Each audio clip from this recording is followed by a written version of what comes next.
So now we're going to talk about the ethical applications in informatics. It's a lot to talk about. I'll touch on the main points. So objectives: recognize ethical dilemmas in nursing informatics, examine ethical implications of nursing informatics, and evaluate professional responsibilities for the ethical use of healthcare informatics technology. So we're in this knowledge age, right? And it's changing in healthcare, sometimes faster than we can understand or recognize. And there's this paradigm shift, and every expert who addresses this challenge reminds healthcare professionals that the need to go with the flow of rapid change or be left behind. And a lot of that goes with ethics. So as with any paradigm shift, a new way of viewing the world brings with it some of the enduring values of the previous worldview, and our ethical decision-making framework has to remain constant, but the context for examining our moral issues are going to change because things are becoming more complex.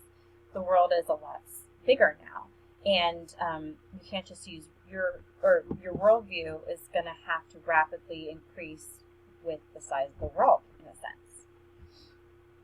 So ethics. So it's a process of systematically examining varying viewpoints related to moral questions of right and wrong. Now, I'm not going to sit here and lecture you guys on like all the bioethics stuff because you've had your ethics class. So just if you need to brush up on it, get into that first part of this chapter. But really I want to talk about more about like ethics and technology. So really quick, it's common characteristics regarding ethics that are dialectical, oriented approach to answering questions. So we have our bioethics that we've talked about. And as technology advances, increased recognition and acknowledgement of rights and the needs of individuals and groups receiving high-tech care has also increased, right? Because, a big part is privacy. So, there's a difference between ethical dilemma and moral dilemma, and you guys talked about that in school. And the changing meaning of communication alone brings with it the new concern by healthcare professionals for protecting patients' right of confidentiality, privacy, and autonomy. So, theoretical approaches to healthcare ethics. All right, so theoretical approach to healthcare ethics evolved in response to societal change. So there's principalism, which arose as society became more heterogeneous and members began experiencing a diversity.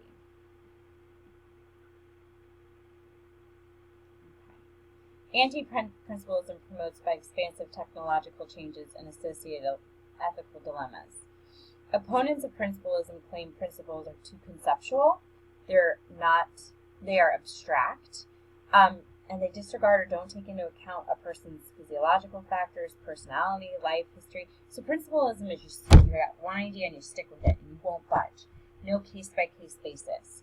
And anti-principalists say that's impossible because now everybody's so different, there's all these nuances, and you have to take that into consideration when considering ethical concerns. Casuistry approach to ethical decision-making grew out of concern for more concrete methods. So it's based on ethical reasoning method that analyzes the fact of a case in sound and logical order or structured manner. So you're just more pragmatic. So bioethical decision-making. The Houston bioethical decision-making model centers on healthcare professions in implicit agreement with patient and client. So it's based on the 6 bioethical standards: autonomy, freedom, veracity, privacy, beneficence, and fidelity. Contemporary bioethical standards also look at autonomy, which is the right of individual to choose, freedom, ability, and right to make your choice, and veracity, which is the right to the truth. Privacy relates to personal information and protection. Beneficence refers to actions performed that contribute to the welfare. So actions performed to not cause harm, but to do good.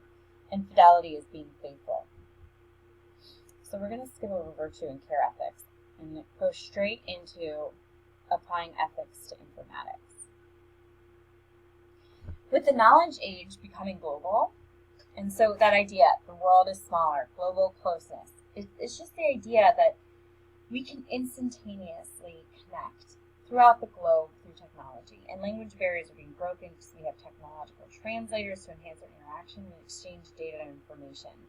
So that covertness that hid behind culture and language barriers is being broken down every day by technology, and that's going to affect the way we approach things from an ethical standpoint. So informatics practitioners are bridging continents, international panels, committees, organizations are being established to create standards and rules for the implementation of informatics. And these ethical approaches can be used to help healthcare professionals make ethical decisions in all areas of practice. So typically situations are analyzed using our past experience, right? And we collaborate with others.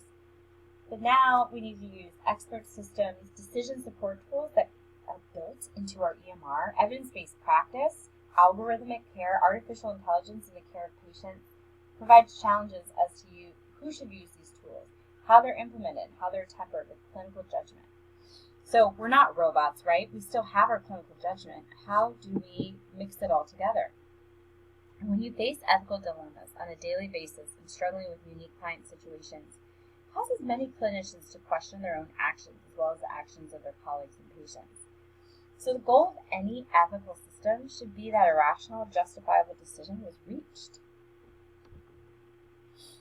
Information concerning an ethical dilemma has to remain in the context of dilemma in order to be useful.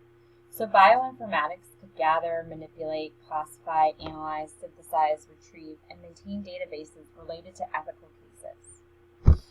So let's talk about the ethical model for decision making. In order to make ethical decisions about informatic technologies and patients' intimate healthcare data and information, we have to be informatics competent to know what we are ethically deciding. Alright, so let's talk about the ethical model for decision making. E, examine the ethical dilemma. T, thoroughly comprehend the possible alternatives. H, hypothesize ethical arguments. I, investigate, compare, and evaluate the arguments for each alternative. C, choose the alternative you would recommend. Act on your chosen alternative. And L, look at the ethical dilemma and examine outcomes while reflecting on the ethical decision. So we talk about the Nursing Code of Ethics. The International Council of Nurse Code of Ethics states that the nurse holds in common personal information and uses judgment in sharing this information. So just as easily as getting past medical records, it's so easy to click yep and get them and not consider the ethical part of that.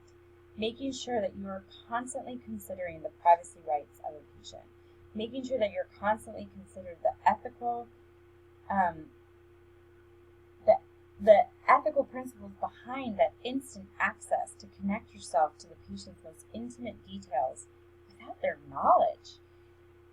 What about the fact of you saying, I'm going to look up and see why this patient went to the ER. I want to see if they went. I told them to go to the ER. I want to see if they went. You have to think, is that ethical? And I'm sure you're like, yeah, Denise, it's part of continuity care. It is, but your motivations make a big a big factor in your ethical motivations, which is what gets considered when they're talking about your ethical standards. So new challenges. Consider that patients and healthcare providers no longer have to be in the same place for quality interaction. How does one deal with the licensing issues if the electronic consultation takes place across the state lines? And so easy to say, well, it's not my fault. I didn't know this person lived in Kentucky and I'm only licensed to practice in Ohio, and I treated them. Ethically, where does that stand? You're practicing without a license, technically. So that's something that we have to consider.